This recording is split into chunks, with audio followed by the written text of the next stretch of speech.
All right. Hello, everyone. It's another Sunday night. That means it's time to talk about some more cool comics.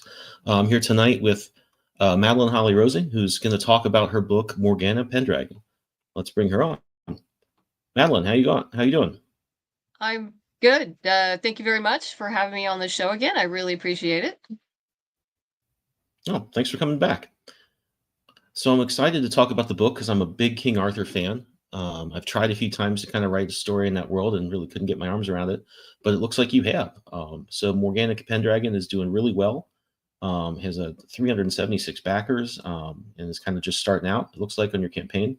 And I should mention to anyone watching now or later, the link to the Kickstarter is right down in the description, so you can scroll down on YouTube, click that link, and back this great book. But Madeline, tell me about Morgana Pendragon.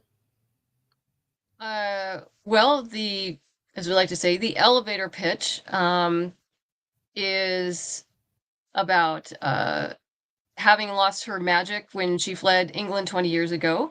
Morgana leads a mercenary team wherever the best paycheck is, but all that changes when she receives a message to return that her brother King Arthur is dying. Now she must not only face Mordred, the child she left behind, but a new threat which may forever change her and the future of her country. So we're meeting Morgana here in middle age. She's in her 40s, which I have not seen before. Uh, One of the many reasons I wrote this story is uh, Morgana has always been seen from the male point of view almost all the time in traditional media. And she's always been seen as evil, narcissistic, seductress, all of those things. And as we've learned, often women of intellect and power are often called that when they're anything but that. So I just wanted to take a whole different view on her and also look at her uh, after the years have gone by. Um, and with life experience and a grown son that she hasn't seen for 20 years, and what that means for her and her brother and her son and the country. But they do face what I call the big bad, the antagonist, eventually. And as usual, like for most of your audience, I probably should have started out. Most of you probably know me from my other comic, Boston Metaphysical Society, which has been around for probably over a decade and is probably one of the longest running comics on Kickstarter. And people kept asking me, well, when are you going to do something else? And this has always been on the back burner. And finally, I was able to get this started. I'd been looking for an artist for quite a while. I wanted a certain look, and I think I found that in Alden. So he's doing a great job on the pages. And actually, a fun story about Alden. I was at Rose City Comic Con. Um, yeah, you're looking at the cover by Rio Burton, but yeah, I was at Rose Yeah, City it's Comic some Con, nice and pages. David Walker, the writer who's done like Bitterroot, uh, Big Jim and the White Boy, Mhm. Planet of the Apes, a whole bunch of stuff. We usually chat a bit, and I mentioned to him that I had a new project that I was looking artist for, and he said he had met this gentleman named Alden Kay, who he really liked, and could he send him over to my table? And I said, sure. And so Alden came by and introduced himself, and it turns out he was a winner of the Mad Cave talent search, and Oh, I can cool. see why. But I started scrolling, he started showing me his work, and what really struck me was that he made women look like women. Mhm. They weren't hypersexualized. They were young, old, fat, thin. I mean, everything in between. And that's what I was looking for. I wanted people to look like people. Yeah, definitely does that. I love his work. I kind of like he's got like a really cool dry brush a little bit happening here.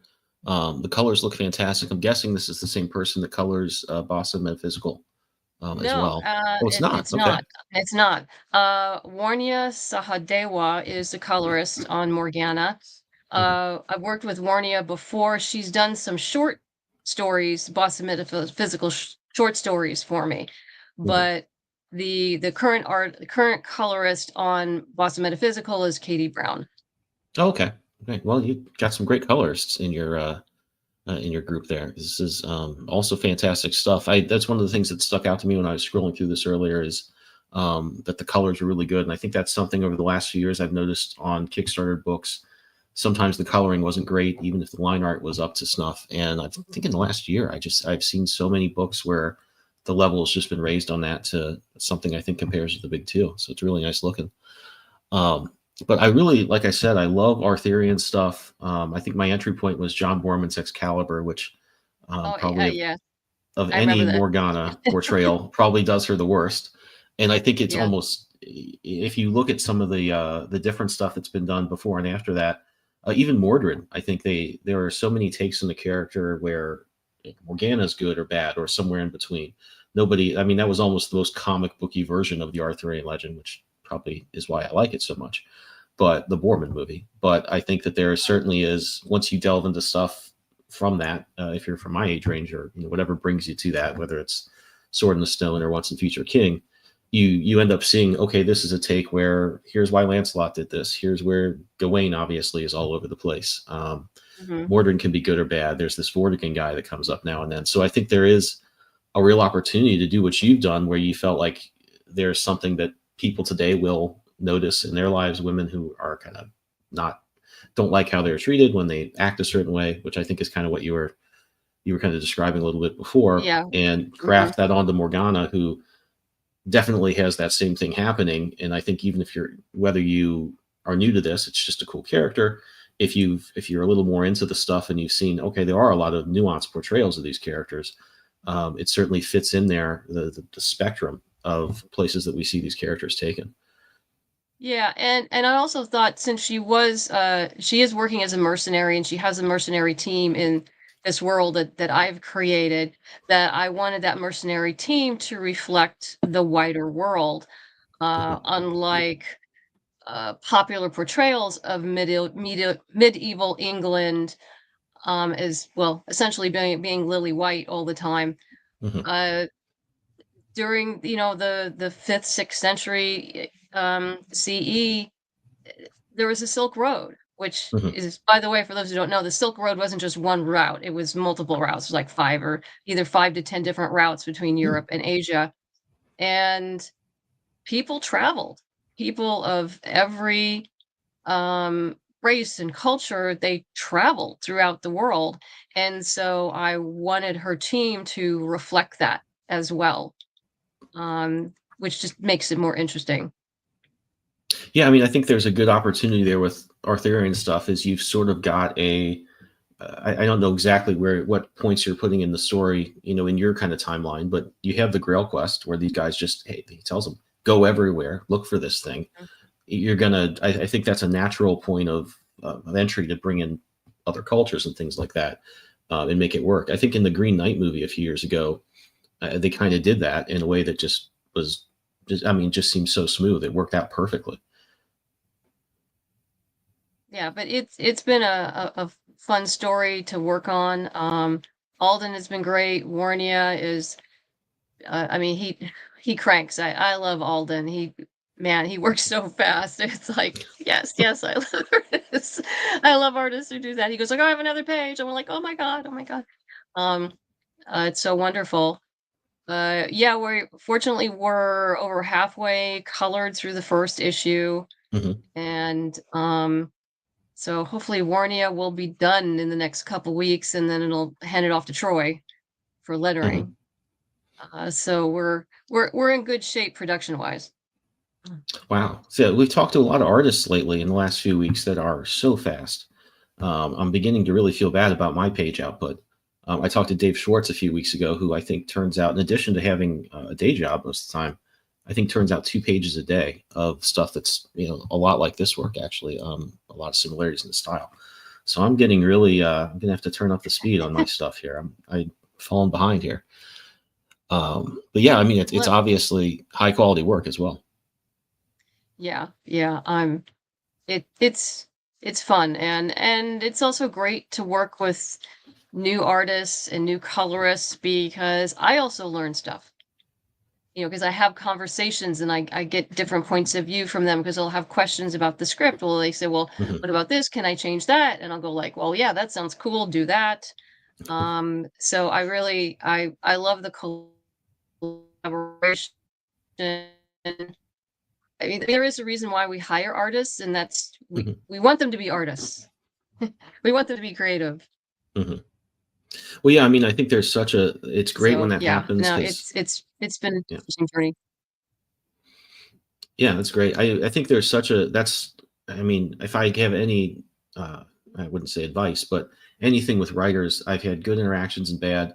And the good ones are not necessarily, hey, I want to change your story or make something necessarily easy for myself, although that is sometimes the case.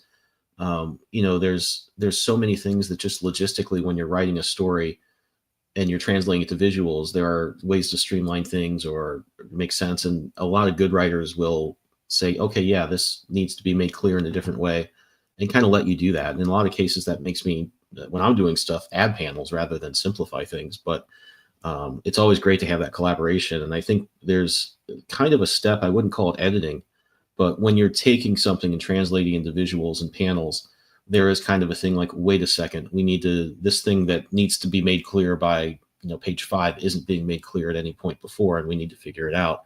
And it's kind of a stage where you stress test your story a little bit in terms of clarity. So Yes, I think when yeah. writers don't let you do that, it really makes it tough to get in there and do a good job. But the work here is beautiful, in spite of them having to draw a million horses, I'm sure, which is kind of one of the other reasons. I had a King Arthur story I was trying to develop a few years ago, and then I realized it was essentially like I really just want to draw an adaptation of that movie I like, and that's really not a good enough reason to do it. And the other thing that stopped me is like, dude, there are so many horses you have to draw. It's not gonna be fun. But there are so many, I think also, I mean, horses are cool to look at, and they work great in comics Mhm. books as a visual. And I think there's also so much great design you can bring in, not just in terms of making cool colors and designs that fit the period, but I think you can also tell a lot of story. I mean, this guy has, you can bring in so much and say, hey, where are these people from by what elements you're bringing into designs and make that part of Yeah, what you're getting across.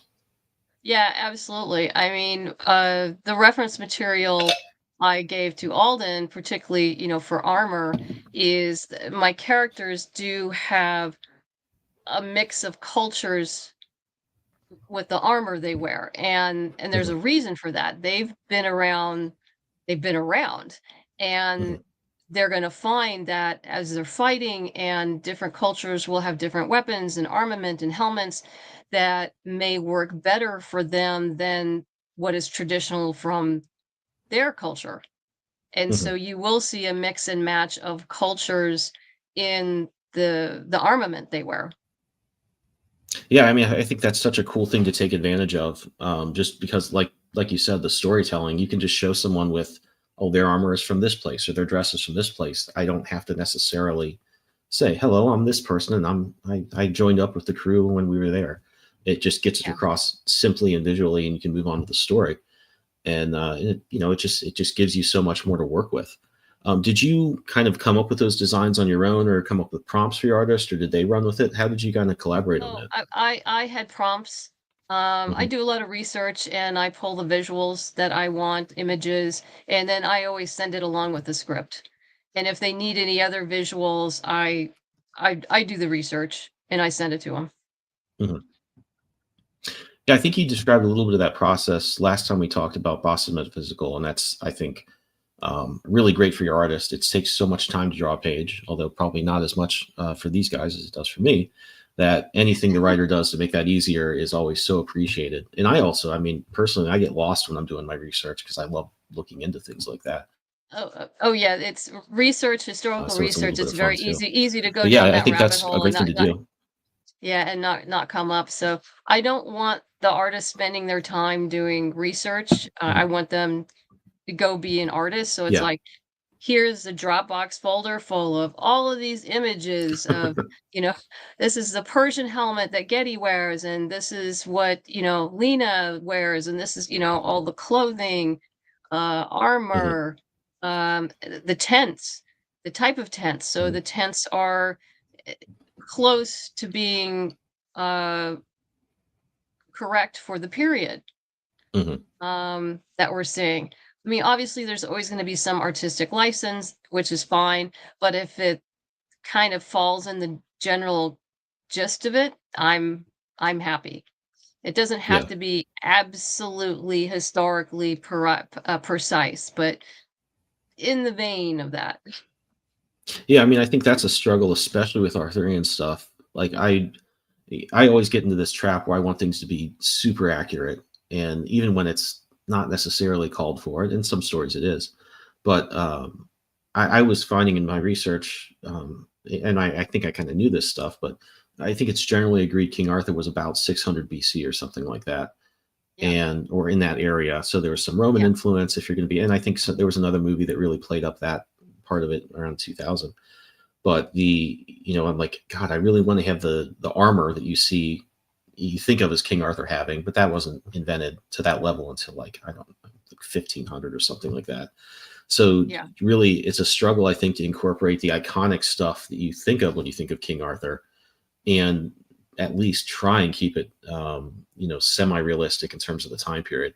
Did you really? It was kind of hard for me when I was thinking about doing something like this to figure out where I wanted to sort of plant my flag creatively, where how much the iconography that I like do I want to bring in that I feel like really sells the character, and how much historical realism do I want to bring in. Did you struggle with that, or did you have kind of a clear vision from the get-go of where you wanted that to be?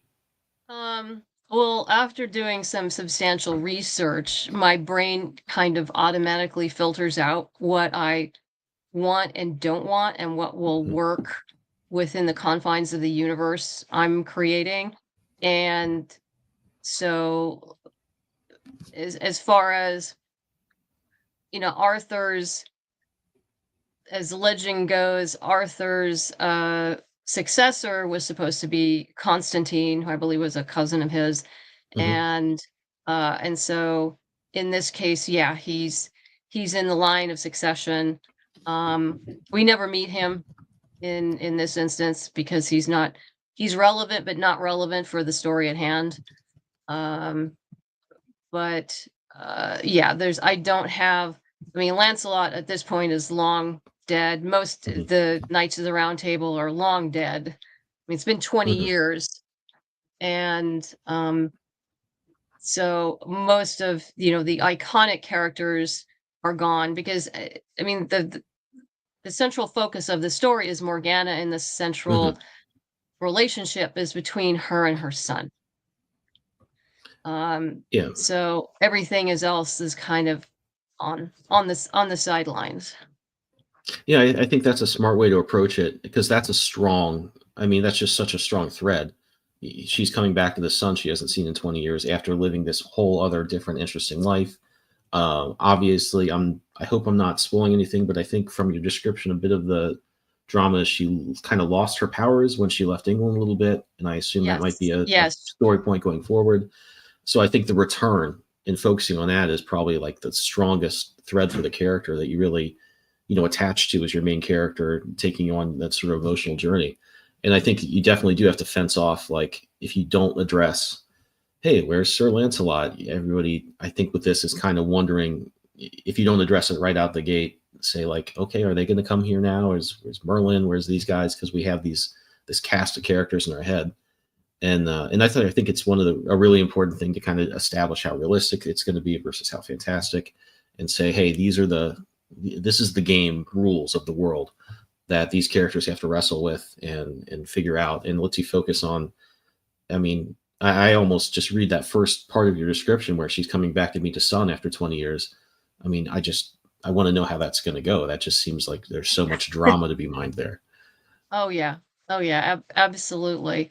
And I mean, I'm no having spent, a decade doing Boston Metaphysical, that was a constant balance between historical, because there's many historical figures in Hmm. there, actual historical figures, and the world I created, and balancing between the two, between actual history and the the supernatural, fantastical story I wanted to tell.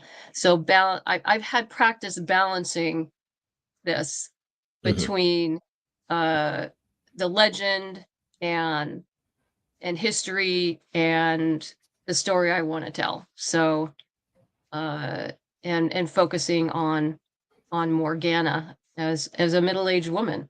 Hmm. And quite frankly, I don't think anybody's ever done that. No, I don't think so. I mean, and not necessarily in good ways that I've seen. And I know there's like, these characters came into the Arthurian, I don't know, lexicon, or I'm not sure what to call it, at so many different points in different spurts in history. I think there were some monks in the Middle Ages that wrote down and kind of added to the lore, and then Mallory did, and then Yeah. there was another, that kickstarted a bunch of other stuff. So there was so much of when these characters were picked up on and really fleshed out had so much to do with the time that happened in, which is just such a weird distortion. And I think, I mean, gosh, we talk about characters like Batman or Zorro that have been around for a century or so and gone through all these Mhm. evolutions and changes, that there's a natural way for that to develop, and kind of weird changes don't stick. And it's strange to think of this as the same thing in a lot of ways, but it happens over, I don't know, 1,500 years, and comes in spurts. So I think that's such a good through line to take with this story is, hey, here's this character. Everybody kind of knows who she is. Making it really clear what your approach is and what her struggles are going to be is just such a great way to throw everybody into the story and not have to do a ton of groundwork, so that I can get interested in her return to England and her personal stuff, and then I guess the larger stuff that's happened there in the time she's been gone. Yeah, I mean, it grounds her in reality, in a Hmm. reality that we can uh, relate to. It makes her believable. Um, and so any of the other fantastical elements that I bring in will be accepted. They'll be more easily accepted. Hmm. And the story has to do is, genre wise, it falls into magical realism. Because I also did a lot of research between low magic and high magic and how I wanted this magic system to work Hmm. when we do see it. I don't want to give away spoilers. Yeah, yeah. I've been trying to dance. I feel like there's a thread there, a way this story might go, and I kind of want to talk about it, but I don't want to paint us into a corner conversationally where we're confirming or denying things. But I like when I see worlds like this, I really like it when the rules are established, because I think that's one of the biggest sins stories make is, oh, actually this person had this new power that nobody ever knew about or talked about over 5 movies, but they have it in the sixth movie, and it just doesn't make Oh sense. It yeah, changes it. that's annoying. Yeah, Yeah, that's it's like watching a football game and suddenly the rules change midway through, and you're like, well, that's just dumb. That doesn't make any sense. I'm taken out of the story a little bit. But yeah, so I think it's so important to set those rules and let the characters run in that box. But yeah, I really love how this looks. I like the kind of threads you're building up that are going to, I think, be really interesting to follow. And obviously, I think anybody that loves King Arthur and in this, or just this period of history, or the things you're setting up with the character herself, would be really interested. I have some questions I want to ask you about kind of your transition from this book to from coming out of Boston Metaphysical, and how you've kind of approached that. But I'm going to take a quick break here and play a couple okay. messages, and then we will get into that. Click that mouse and warp into All Ages of Geek's website, your ultimate portal to everything geek culture. Here you'll find articles that speak your language, from the latest anime buzz to the coolest tech trends. Our mission? To celebrate geekdom in all its glory. Whether you're a gamer, a comic enthusiast, a 90s kid, or an anime aficionado, we've got something for you. Dive deep into them with All Ages of Geek. Your comics take a lot of time and effort to create. Way too much to have them get damaged while shipping to your backers. Gemini Comic Supply mailers keep your comics safe in transit, and with the code GeekCollective10, you can get those mailers with 10% off your order. That's GeekCollective10. Enter it at checkout to get 10% off. Yeah, so definitely want to shout out those two great sites. All Ages of Geek has so much cool content. If you're into that stuff, head over there. I'm sure you're going to find a lot you like. And I've been ordering a bunch of stuff off of Gemini Comic Supply lately. and using that code has saved me a bunch. So I put links for both of those in the comments, and you can click over there and check those out. But Madeleine, back to Morgana here. So this is a start of a new series, and you had a hugely successful series that you've been working with for many, many years. And people have been kind of asking you, "Hey, are you going to start a different thing?" Did you have you mentioned you've been working on this for a while? How long have you been developing this one? Well, it's interesting because I wrote a screenplay, oh my god, so many years ago, I don't even wanna say, when I was at UCLA Film School, where I also started Boston Metaphysical Society, called Mhm. Morgana, and it was a very, very different story than this. It was set in the present day, and there's time travel and yada, yada, yada, um, but I liked the character, and I wanted to do something with her, but I realized that, you know, the story was no longer relevant that I originally wrote, Mhm. and I'm not the same person, I'm not the same writer that I was when I wrote that script, and I wanted to set her back in Arthurian times as opposed to bringing her to present day because, I've seen that so much. You see a Mhm. lot of Morgana Le Fay, detective, and this and that. I mean, we've seen a ton of comics like that. But I wanted to see her as, yeah, like I said, a middle-aged character, Mhm. and that I had never seen that before. So that's what kind of led to that. Yeah, that's cool. I think there's when you talk about those things where it's like, oh, it's this character, but in the present day. I usually there's some fun to that, but part of me always thinks there's a little bit of cross purpose there as a reader or a viewer. In that, if you really like that thing, you're just like, I just want them to be back in the place where they're usually at. And while I like the alternate take, there's always this tension. Like, are they going to go back there? Is it going to be there? I remember when I was a kid and saw He-Man the movie, and he spends like the whole time on Earth at like in 1980s America. I'm just like, I don't want to Hmm. see this at all. I want to see him in Eternia. And Yeah. there's just something there that kind of I think messes with the audience appetite for these characters when you're working with iconic stuff. Um, but Yeah. to No. No. kickstart, oh, go ahead. Sorry. No. No. No. I agree. I actually had a friend and colleague at UCLA who read it, and she just said, she goes, I really want to see this back, Hmm. when Yeah. sh back in her time, and I remember looking at her and kinda thinking, like, maybe I do too. Hmm. And then over the years, it just kinda percolated, and I just needed to trash that original screenplay and completely reimagine the script, uh, and the story based on essentially who I am now and the writer I Hmm. am now and not what I was 20 years ago, so Yeah, that's a great. I mean, I think that's what you have to do as a writer is bring in. And I think everybody likes characters with a backstory because it's fun to just drip that out and stuff like that. And I think when you mhm, approach a character in that way, they just instantly have so much more to work with. You can introduce them where they are now. That's interesting. And then there's also when you start off at, I guess, more or less the beginning. There's almost that certainly has its appeal and simplicity, but you're kind of like, okay, there's just not the dimension that you see with characters that you come to in this way. But yeah, I think that I was also going to ask you. You've been working with this other series for so long, and I kind of seen a lot of advice from other creators on Kickstarter saying like pick a lane and really stick to that is the way you want to go. And these are all creators that have other books that are very successful mhm. that they kind of branched out from, but they do have a very strong identity in the different books they do. You certainly can see them fitting together. My books that I do, my two main books, don't really have a lot of commonalities, and I've kind of struggled with that. Did you, at any point in developing this? I mean, I think you probably knew it was going to be successful because you have such a great fan base from your other book. Did you kind of look at ways to really tie those together in terms of how you were kind of selling this book or making the pitch for this book? Or did you just say, hey, this is a different thing and people will like it or they won't? Um, the latter.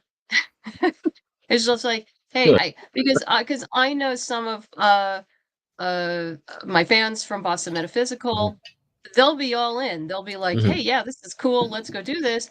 And others will say like, "No, I prefer that." And that's Hmm. fine. And that's great. But I also know there are people who would prefer this as opposed to Boston Metaphysical. Hmm. And and that's great too. Uh so, my idea, at this, I guess at this juncture in my life, I'm just going to do what I'm going to do and what I like to do, and chips fall where they may. No, I think that's such the way to go. I see. I'm on a creator Discord where people kind of talk about this stuff a lot, and I think I do think that I read a little bit differently than some people, in that I'm looking at things that are going well and not going well, or landing and not landing. There's a little bit of a creator coming to it all the time, and I think Mhm. maybe that influences my judgment. But I'm always just like, I want to see the thing you really want to do, and not like, oh, I kind of want to tie it in with this to kind of bring maybe these people in. That stuff just gets so watered down and uninteresting that I think that's cool. And it's great that you're, I mean, with the audience you've built up over the years, you're totally in a position to do that, which is awesome. Yeah, I mean, I'm fortunate in that respect, but I also worked for it over the last decade. Yeah. Um, it certainly didn't come overnight. That's for Oh, I, sure. I didn't mean to suggest it did. No, no, I didn't, I didn't think you meant that at all. But But yeah, I think that's a good use of what you've built up, is to do interesting stuff, which I think is what this is. yeah, I think people can depend on me to do things they don't normally see. And if that's what they're into, great. Let's, come on along for the ride. And I'm very pleased with how Morgana has done so far. I guess what we're about one, two, three, about 5 days in ish. Mhm. So yeah, I'm all good. We're not done yet. We've got a long way to go. Mhm. As you know, Kickstarters are, well, they're a bit of a sprint at the beginning, but ultimately they're a marathon, and that's how you Yeah. have to treat it. Yeah, definitely. Has it? Actually, I want to ask about the overall book, and maybe that'll bleed into the next thing. So, Boston Metaphysical obviously has gone on for a long time and is a continuing story. It's been collected in a bunch of stuff and has some legs. Is this something you see running for 4 issues and then stopping, like it's self-contained, or is this something that's just going to go on indefinitely?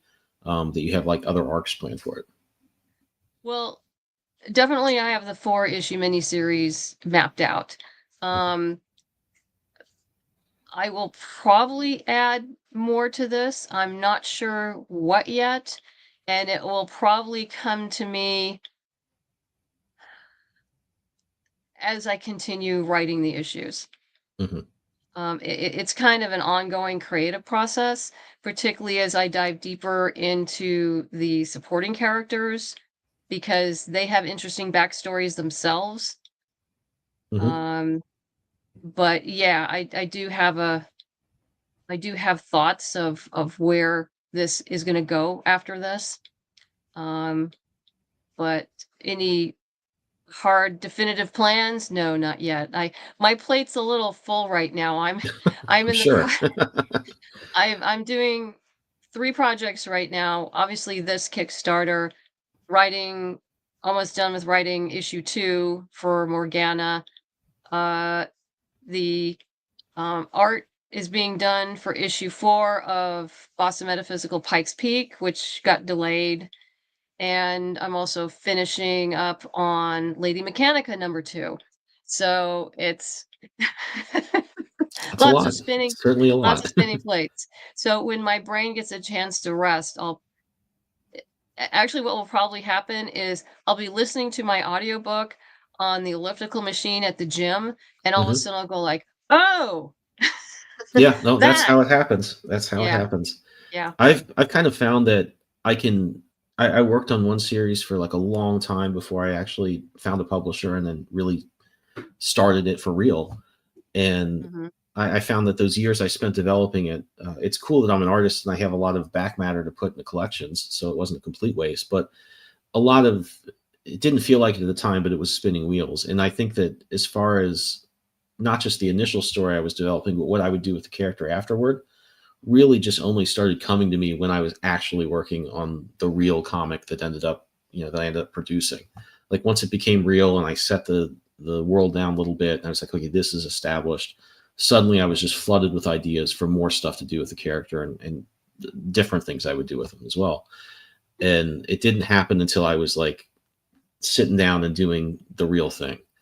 And I don't know if that's Yeah. kind of what that reminded me of that when you were describing kind of what Yeah, you're thinking about for it what all you do with happens her.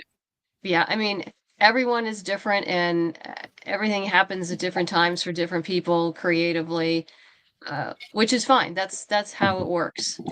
And um but yeah, I mean, I just really I think what was the hardest thing was finding the artist. I mean, there are many, many excellent artists out there, but I wanted to have this book have a certain look and feel to it, much like Boston Hmm. Metaphysical. And so I choose very carefully, Hmm. because if my name's on it, it's gotta be gorgeous. Definitely. Well, I mean, I think you've also done a good job. You've had such a consistent output on so many different projects. I think you've done a good job of picking people that can also. I mentioned earlier that I was hearing advice from other creators about the type of content they wanted to produce, and that they had a little trouble migrating audiences to different types of stories that they were producing from their main one, or what they had kind of found caught on. But I think the other big thing that's super important is just consistent output, which is something I like totally failed at because I'm doing everything myself. But I think you've also picked people that produce beautiful work, but you have a pretty consistent output over the years you've been doing this. I think that's another thing your audience really appreciates is that, okay, I know when I'm kind of going to get this book. I know when the one after that's going to come, and it makes it, I would imagine, way easier to invest in the story you're telling. Yeah, unfortunately with Pikes Peak, the artist who was wonderful, who did the first 2 issues, I eventually had to let go, Hmm. and which I didn't, it broke my heart to do it, but I had to. She just the work wasn't being turned in, and I probably waited Hmm. too long. I probably waited like a year, because I Hmm. kept, hoping and hoping, um, and then I had to go find a new artist, and Danny Rivera was always on my list, and but then I saw her more current Mad Cave submission, and I well, like, okay, she had improved. I'd originally seen her work like a few years ago, and she's improved, and so I brought her on board, and she's been an absolute joy to work with, and um, great collaborating with. So that was a good choice. I am keeping the same colorist on board for Pikes Peak for Hmm. consistency's sake. Uh, so that has been delayed, but I've kept people in the loop on that. I mean, when I finally Hmm. had to let Elizabeth go, I just told them, no way I can say this. I've had to let her go, but here's the solution. And this is Danny, and this is when she's starting, and they've been getting regular progress reports. So I'm hoping to run a Kickstarter in the fall for both issues 3 and 4 of Pikes Peak, and possibly issue 2 of Morgana. But we shall see, because I'm also supposed to move like in August, September. Oh my. So we'll see what happens. That can be time consuming and stressful. So yeah. Yes. Yeah. But yeah, I think that's the biggest thing with communicating things like that to backers. It's just the communication is so key. There's so many books that are like unproduced, or people disappear and there's sporadic updates with like a big dump of life information. Like, okay, I get why that happened, but a trickle of this here and there would have been like so much more effective. And I think just keeping people in the loop, like you mentioned, and not only in the loop, like, hey, this is happening, but here's the plan. And you, like, I think creatively your colorists have such a strong, I guess, quote unquote voice, that keeping them, I think, really irons out a lot of the differences between artists as well. And I think that's just such a great Yeah. solution and approach to communicating out to your backers that really makes it easy to be happy with that. And I found when I Yeah. just update with people like, hey, this is taking a little longer because I didn't order enough boxes and I need this, like, people are pretty cool with that Yeah. as As long as you're long just as keeping everybody you keep informed. as you keep everybody informed, um, for well, for updating people, I have different strategies. I haven't even paid attention, but apparently as part of the user's creator agreement with Kickstarter, you're required to update people on a monthly basis, which I always Oh. did. I mean, that was never an issue, but um, it's, during the Kickstarter, people are updated whenever we reach, funding goal, stretch Mhm. goal, if there's any new reward tiers, anything important happening. Um, so it could be every couple days or once a week. When funding has ended, it's like a week to two afters, and it goes to like 2 weeks, every Mhm. 2 weeks until fulfillment. And then once the books have been fulfilled, it's usually like once a month, Mhm. if anything else is coming down the pike.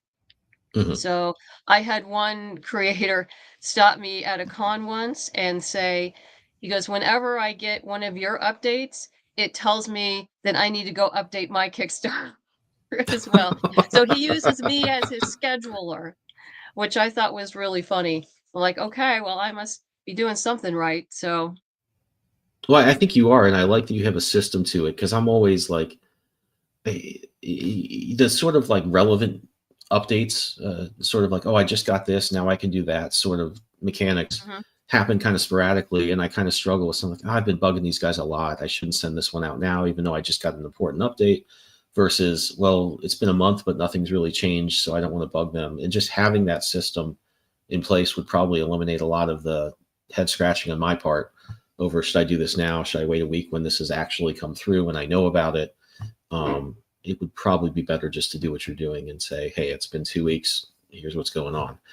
And people, and I think the thing is, I agonize over like, am I sending too much out or too little out?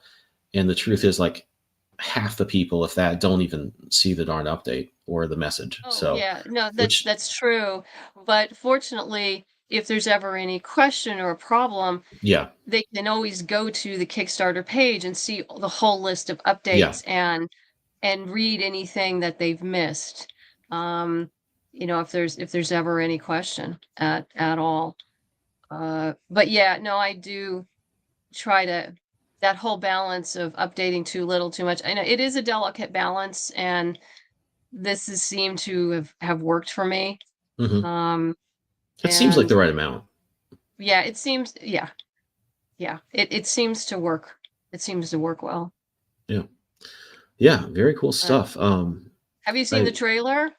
how long is it? Because we usually try Well, how well, we usually try to keep it audio you can friendly. skip, yeah, you can skip through like the first minute because that's just me Okay, talking head, which you already know. okay. And just go to the straight animated because that's, if you, hopefully you have, we can hear the audio because you want to hear the music. Yeah, we should be able to hear the music. Hi, Yeah, That's so you can, 137, 104. both standard and marks. With best part, thank thank you in there advance you for go. your support. Yeah, stay there.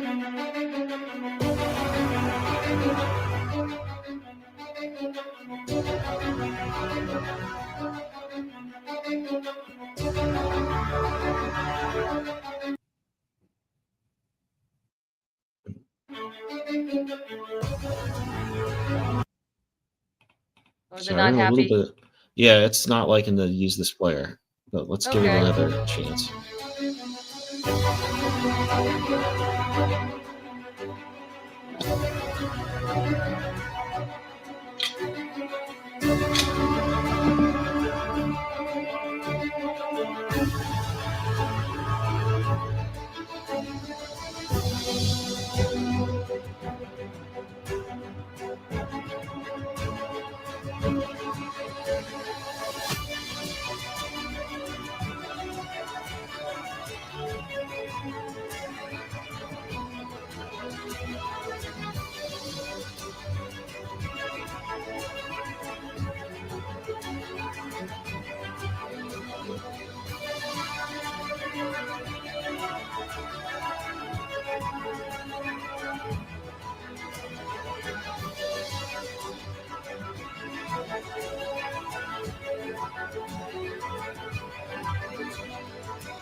Wow, some great artwork there that is not seen in the main campaign page. So No. definitely, if you viewers, if you've just checked out the images, definitely check out that movie because there was some beautiful stuff there. And in fact, it reminds me a lot of Dan Mora's work, who I think has done probably the most recent successful Arthurian comic in I think it's called Once and Future King. I think it's from Boom Studios, but Mhm. really some cool stuff seen there. I love the line work and the sharpness of that. Um, Very cool stuff. Yeah, it like many of the artists I work with, I usually get them when they're sorta kinda just starting out, Mhm. and then they move on, and I never see them again. No, well, that happens. That Um, does happen. I mean, obviously, it's all good, but it's like, "No, come back." But no, there's a lot of on our Discord for indie creators. It's mostly writers, of course, and they're like, "Oh, I'm happy my artist got hired by DC, but I'm clearly kind of not happy about it." Sort of thing. yeah. As an artist, I kind of like to see that, but I can certainly see the frustration there. But yeah, really beautiful work here, and the book looks great. I'm certainly glad or happy to see where, or excited to see where it goes, and happy to see it's been so successful thus far. Thank you. But yeah, so just to wrap up, like I said earlier, if you're watching this on YouTube, you can scroll down in the link, and is right there. You can click on it and head over to this book, which is really cool looking. Before we go, I want to um, wrap up and show a few other comics I wanted to highlight.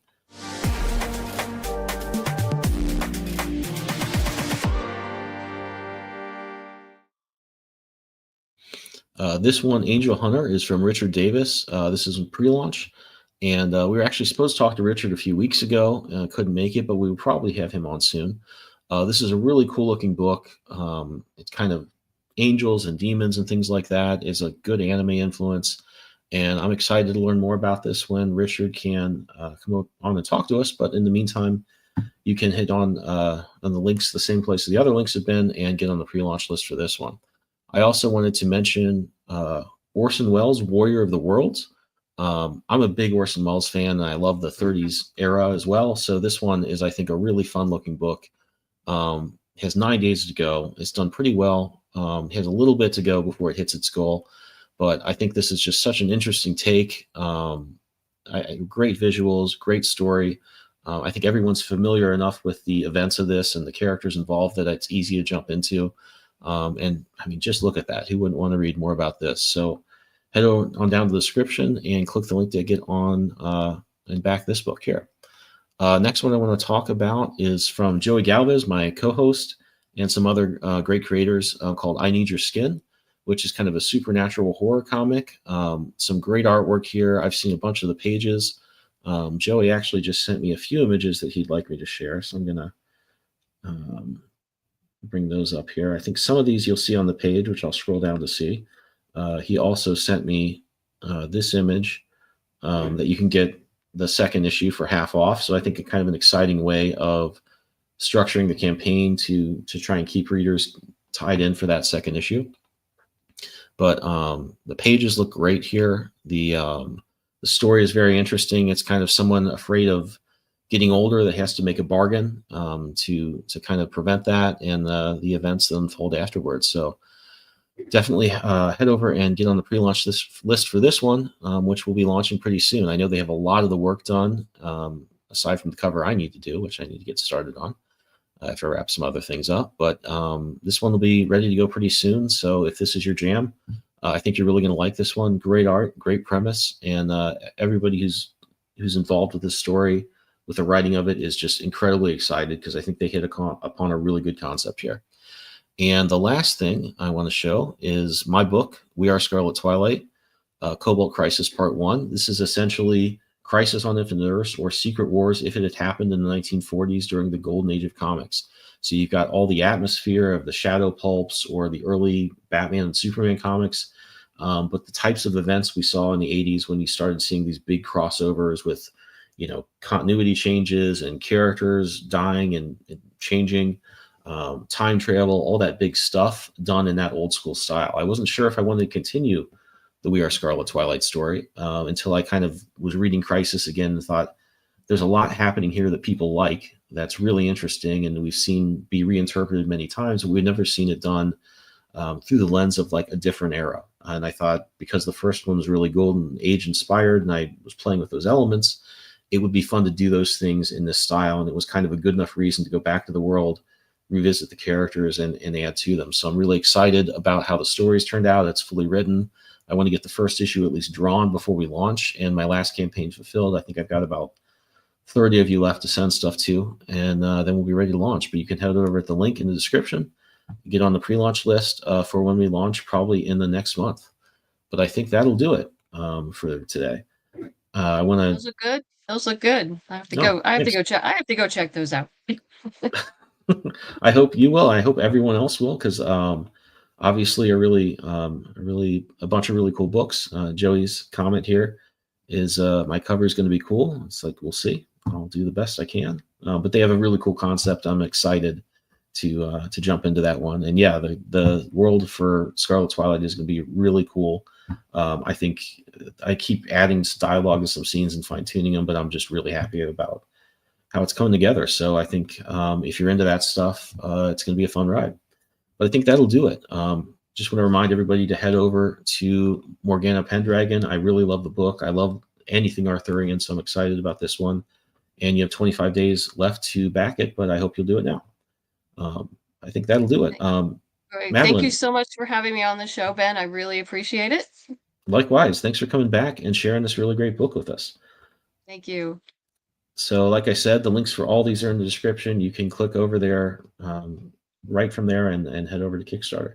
But I think that'll do it for this week. I hope everyone watching, whether you're watching live, which we appreciate, or watching it later, has enjoyed diving into this world as much as I have. And we will see you next week.